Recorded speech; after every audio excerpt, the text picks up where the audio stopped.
just about to head to Beaulieu. Yes, this is going to be a good video. Well, after a very early start, I'm here at Beaulieu Auto Jumble. Now, if you're not familiar with what this is, it happens once a year. I think it's once a year. I've only ever been once before, and it is just like a giant boot sale, just full of car parts, cars, motorbikes, classic cars. You could literally get anything you want, all the hard to find rare parts, anything you need. So now I've got the trek down, it's quite far, I've got a long old walk. I'm gonna get my steps up today. I have been told by 3 or 4 people now that they've seen one of the stalls here selling old car parts and stuff like that. They've seen the original Ranalah pattern. And this was 5-10 years ago, to be fair, so there's very little chance it's going to be here, but I'm just on a bit of a Ranalah hunt. Ranalah is my wheeling machine. If you haven't seen those videos, there's a whole series now. I'm sure you've seen them, but if not, if you're new to the channel, that is a wheeling machine. Well, this is also a wheeling machine, but that one was made in the 30s by a company called Ranalah, which I now own, and I am trying my very best to recreate these machines and make new ones exactly the same, wearing the Ranalah name, bring back the brand and celebrate the history. See what I can find, see if I can find any old literature, any old adverts, maybe some parts, or who knows what I'm going to find, but I'm on the lookout for anything Ranalah. That's it, that's my main goal today. I've got a long old walk to the van. Goodness me, let's hope I don't buy anything big and heavy. I went for my first time a couple of years ago, never been before, was blown away, spent a fortune. Last year didn't happen, obviously, because of COVID.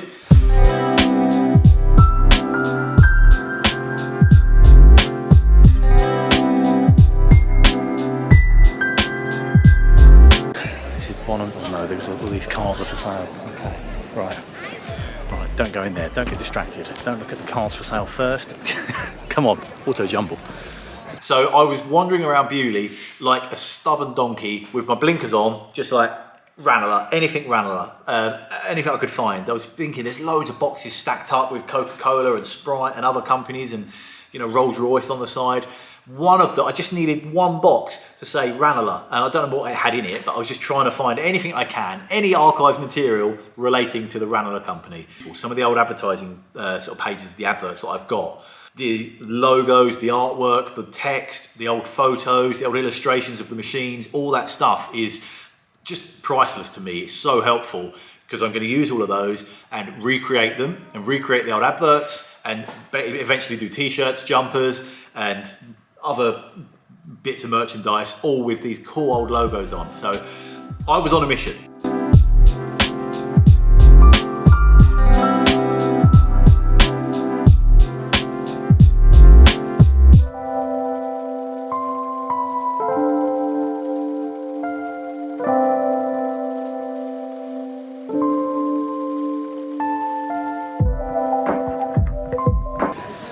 Sold already. I only just got it. Well, you snooze, you lose. Anyway, I've not got £5,000 to be spending on a Mini. I do not need any more cars. Don't get distracted. Come on.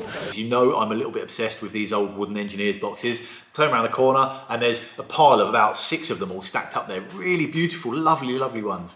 There's so much stuff there that I could have bought, but I resisted. I was like, no, I need to focus my efforts and my money on the Ranalah project. Is that what it is, valve grinder? Yeah. Yeah. It's a Black & Decker one. Brilliant, it just looks beautiful, doesn't it? Yeah.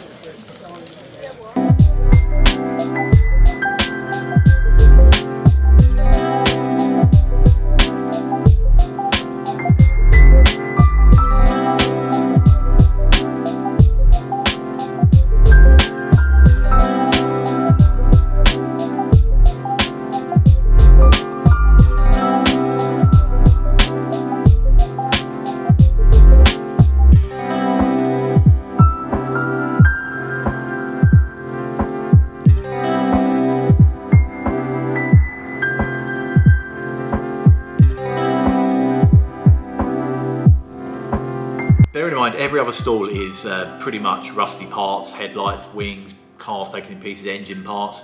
Turned around the corner and then bam, complete aluminium body, completely handmade on a chassis, just sitting there as an advert for a coach builder. And I've never been so jealous. It's like, this guy's talent was something else. Not many of you guys left now, is there? Got any apprentices on board? No, not at the moment. Is that because you don't want them, or they don't want to come and work for you? I did have my son working for him for a few years, but then, yeah, he's gone off and got a better job. Yeah. What, how many man hours are we talking about here? 1250. 1250. 3/4 of a year I'd worked that out to be, just about, as a working week. When this guy retires and doesn't do it anymore, parks his wheeling machines and stops doing it, that is another superbly talented guy gone. He's not going to be doing it anymore, and that's one less person using these wheeling machines. And it just really hit home. I was just like, you know what? I've got to do more about this. We need to get more people into using these wheeling machines, because it's an amazing skill to be able to make a body like that. I absolutely can't. I'm learning to use them. I'm nowhere near anywhere good at using one of these machines, but I am trying my best to learn.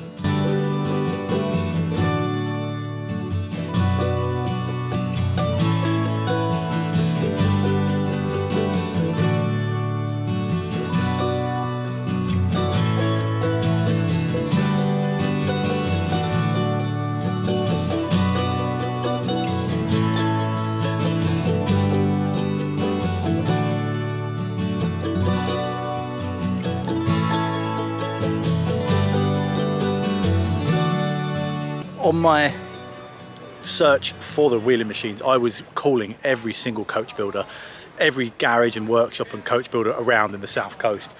And one of them was here, and he said, "Oh, hello Dom, how's it going? Did you find your wheel?" And he's actually got a pitch here with 3 cars for sale. One of them is an aero-engined old car. Fair enough, I think he wants £300,000 for it, so it's slightly out of my league, but I'm gonna head over now and see if I can find this £300,000 aero-engined car. You never know. Maybe I can get a credit card or something. What do you think? Right, here we go.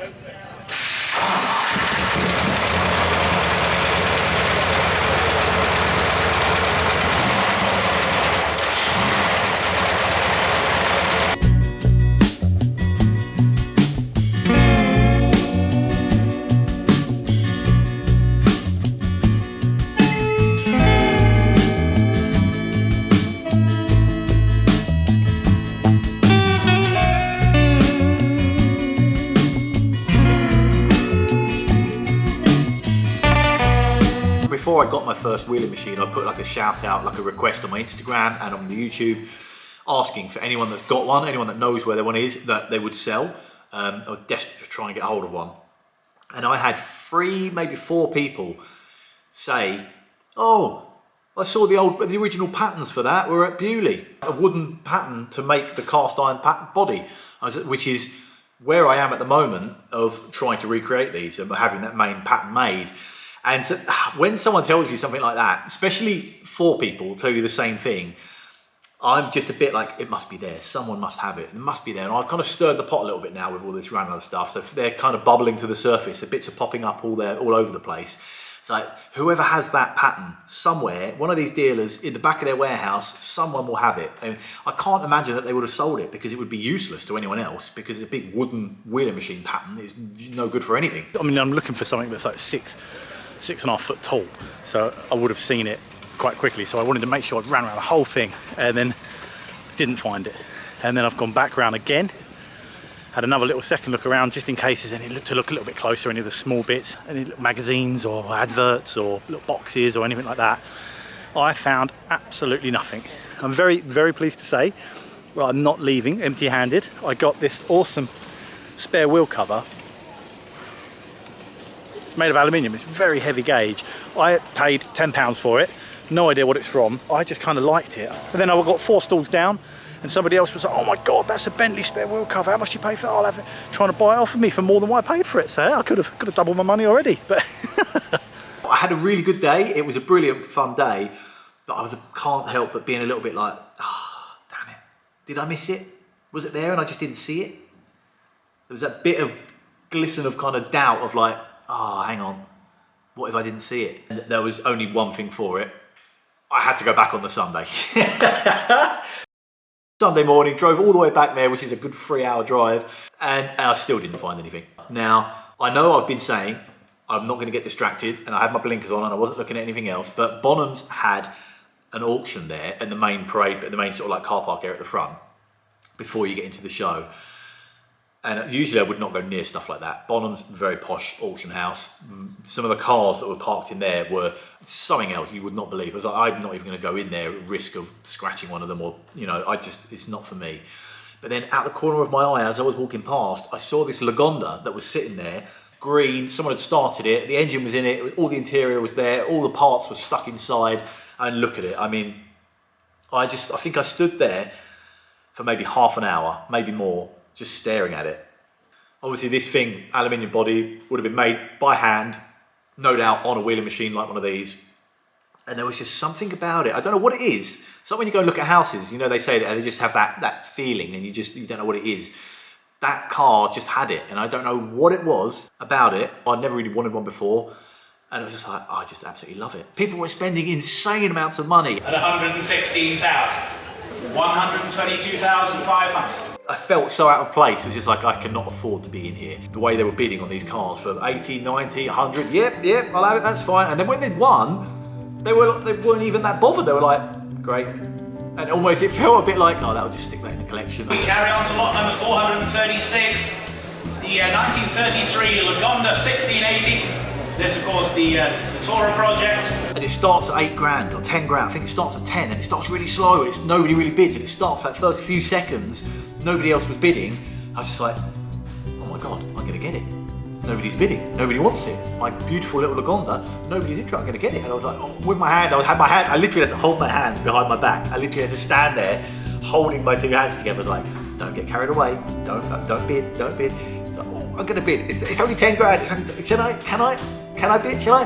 And then it just shot up. 11, 12, 13,000, I have 14,000, 15,000, 16,000, 16, 17,000, 19,000, 20,000, 21,000 on the telephone, 22,000, 25,000, 26,000, 27,000, 28,000. We are now 28,000.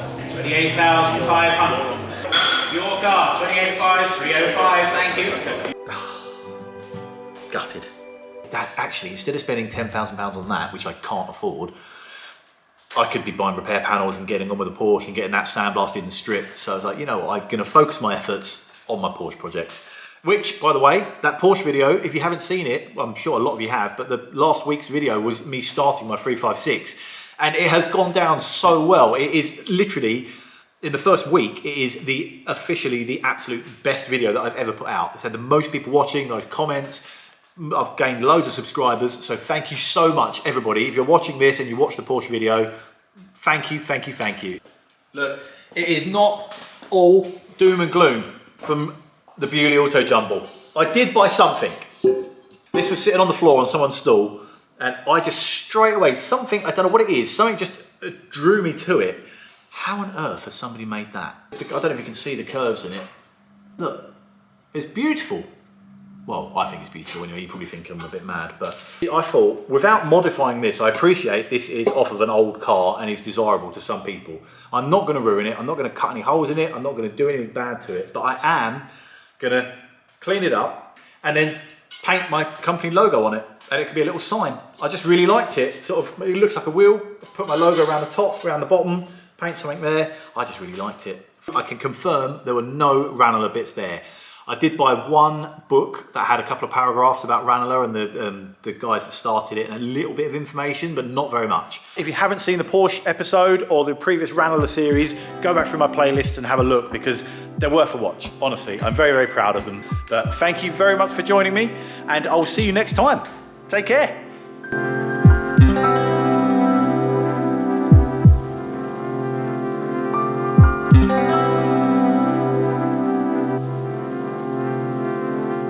Thank you.